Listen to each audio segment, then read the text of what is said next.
ପିଲାମାନେ ଭଲ ଅଛ? ଆଜି ଆମେ ବିଭିନ୍ନ ଗଛ ବିଷୟରେ ଜାଣିବା ହେଲା।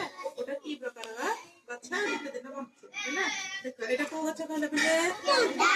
ମଣ୍ଡା ଫୁଲ ବା ଗେଣ୍ଡୁ ଫୁଲ ଗଛ ନାଇଁ। ଏଇଟା ସାଧାରଣତଃ ଗୋଟେ ବର୍ଷ ଭିତରେ ବଞ୍ଚେ ହେଲା। ଗୋଟେ ବର୍ଷ ବଞ୍ଚେ ହେଲା। ଗୋଟେ ବର୍ଷ କମ ବଞ୍ଚେ ହେଲା।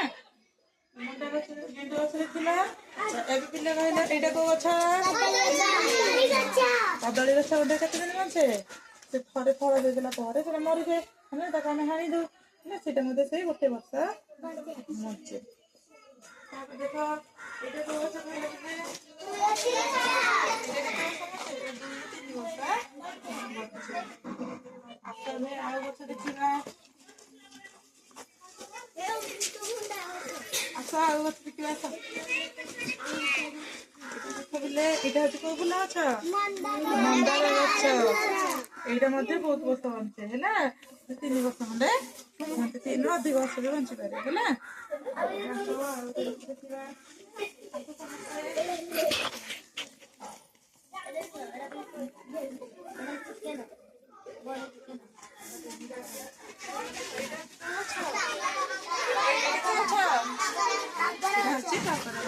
ଏଇଟା ମଧ୍ୟ କେତେ ବର୍ଷ ବଞ୍ଚେ?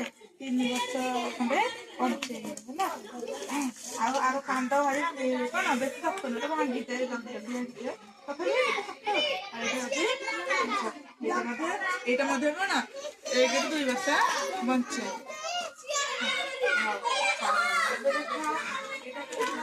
ତରାଟ ଫୁଲ ଗଛ। ଏଇଟା ହଉଛି କୋଉ ଫୁଲ ଗଛ?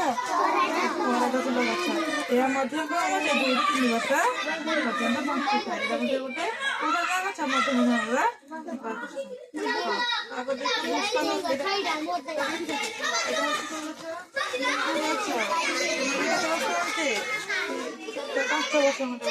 ଦେଖ ହେଲା। ଆଉ ଆର କାଣ୍ଡ କଣ ଅଟେ? ନା ଆର କଣ ଅଟେ? ନା କାଣ୍ଡ ଗୁଡାକ ବହୁତ ଶକ୍ତ ଅଟେ। ସବୁଠୁ ଆଚ୍ଛା ଏଇଟା ଦେଖିଲେ ପିଲେ ଏଇଟା କୋଉ ଗଛ? ଏଇଟା ହଉଛି ଅମୃତଭଣ୍ଡା ଗଛ। ଏଇଟା କେତେ ଦିନ ବଞ୍ଚେ? ଏଇଟା ମଧ୍ୟ 2 ବର୍ଷ ଖଣ୍ଡେ ବଞ୍ଚେ।